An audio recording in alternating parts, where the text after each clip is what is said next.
Cordial saludo. Mi nombre es Joan Manuel Pineda Soriano, estudiante de la Universidad Industrial de Santander, sede Barbosa, con código de estudiante 218-5568.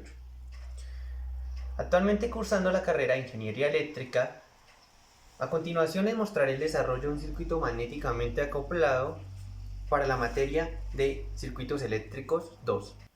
La potencia entregada por las fuentes E1 y E2 cuando se aplican E1 que es 120 coseno de omega t más 40 y E2 es igual a 110 coseno de omega t más 10, ambas a una frecuencia de 60 Hz. Y un coeficiente de acoplamiento para cada inductancia mutua que sería K1 igual a 0,98, K2 igual a 0,86, K3 igual a 0,9.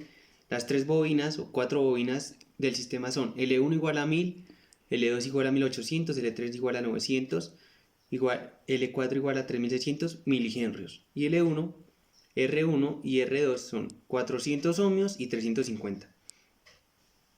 Con dos condensadores que es 21 microfaradios y 150 microfaradios.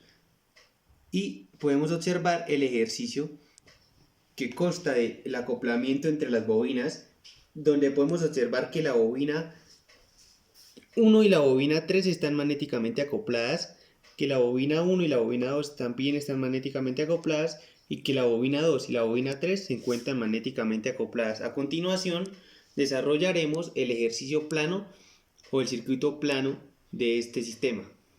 El circuito plano viene siendo una fuente de alimentación E1, una resistencia R1, una bobina L1, un condensador 1 y una bobina L2. Para la siguiente parte del circuito me dicen que hay una bobina L2, una resistencia L2 y una fuente de alimentación E2.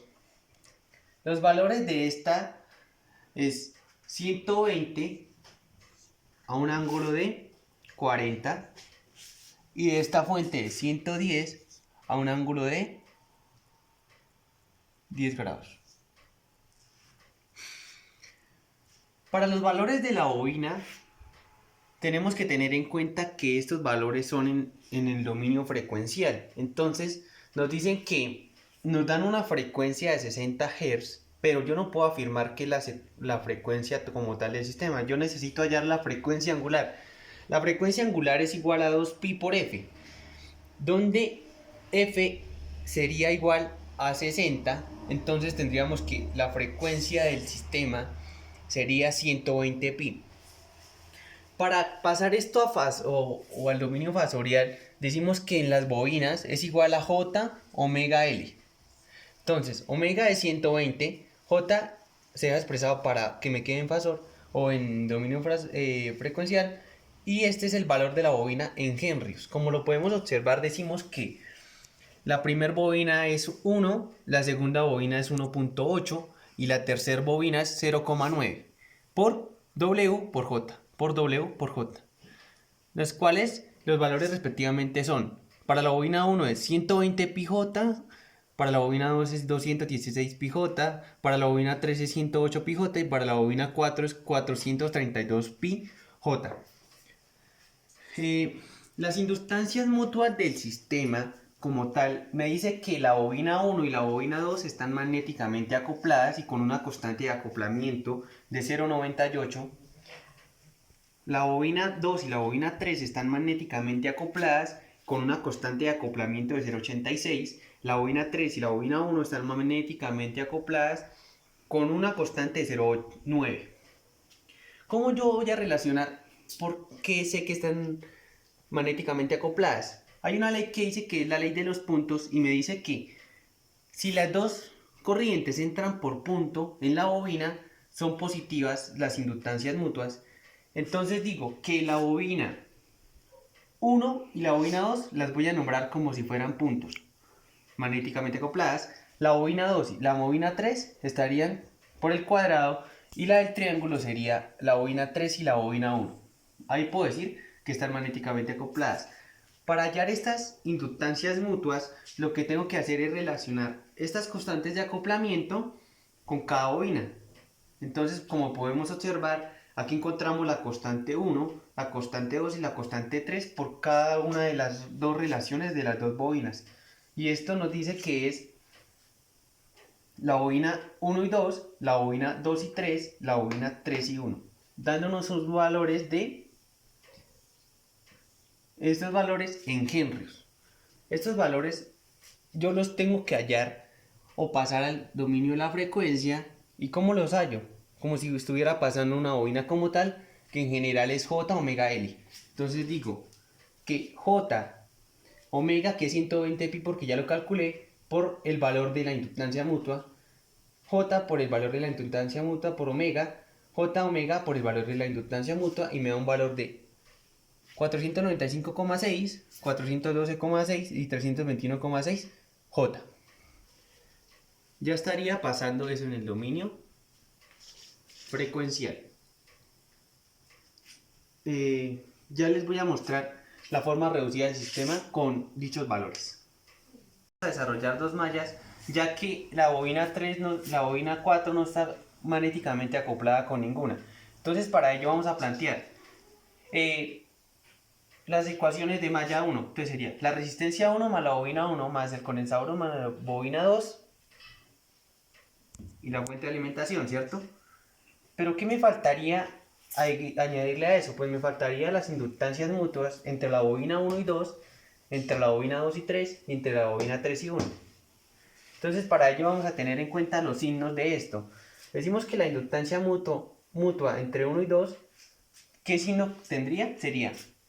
Estaría entrando por punto en la bobina 1 y estaría entrando por punto en la bobina 2, decía que es positiva. Pero ¿qué corriente está afectando esa?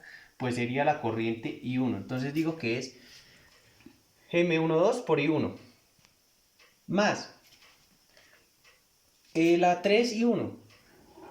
Pero esta está entrando por punto y aquí está saliendo por punto. Entonces yo digo que el signo de esa inductancia mutua es negativo. ¿Por qué corriente? Por la corriente que está pasando por la bobina 3, que sería I2.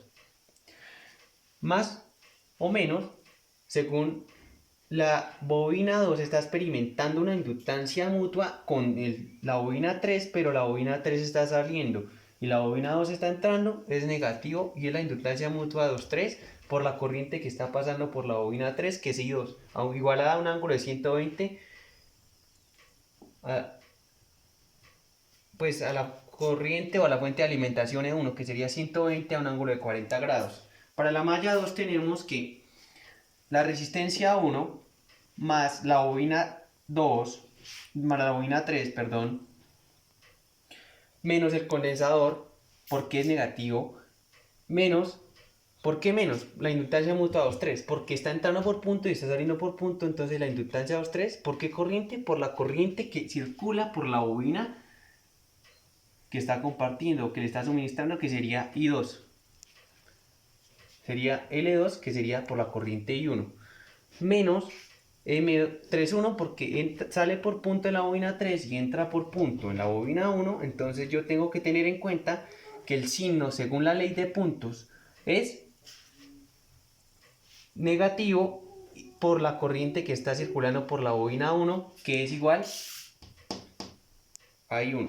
Igual a la fuente de alimentación E2, que sería 110 a un ángulo de 10 grados. Planteando, desarrollando y sumando los sistemas, vamos a decir que vamos a tomar las resistencias que no tienen valor fasorial más el número complejo de todas las bobinas y los condensadores presentes. Entonces digo que 400 más 1920,6 por I1 menos 734,529 J por I2 es igual a 120 a un ángulo de 40 menos 734,59 por I1 más 350 más 356,97 por J por I2 es igual a 110 a un ángulo de 10 grados, que sería la segunda ecuación. Este sería el sistema de ecuaciones que yo planteo a desarrollar para calcular los valores de la corriente del sistema. Para desarrollar esto existen software especializados, MATLAB o calculadoras específicas, pero en este caso vamos a desarrollarlo de manera manual y como se lo muestro a continuación. Como lo podemos observar, despejamos de estas dos ecuaciones I2 Y después de despejar I2 tenemos que ingresarla en la segunda ecuación para despejar I1. Entonces despejamos I1 del sistema, solo nos va a quedar en términos de I1, donde podremos despejar y hallar el valor de I1. Teniendo el valor de I1, calculamos el valor de I2 reemplazándolo en la primera ecuación que despejamos, que era I2, ¿no? Que sería la anterior, dándonos un valor de corriente I1 de 0,1714 a un ángulo de 3,42, y la I2 es igual a 0,3528 a un ángulo de 9,5878 amperios. Estas corrientes también las puedo expresar en el dominio fasorial, en el dominio temporal, y nos quedan de la siguiente manera: I1 por la frecuencia, que sería, esta sería la magnitud, por el coseno omega, pero ya lo habíamos hallado, más el fasor de esta corriente, que sería 3,42.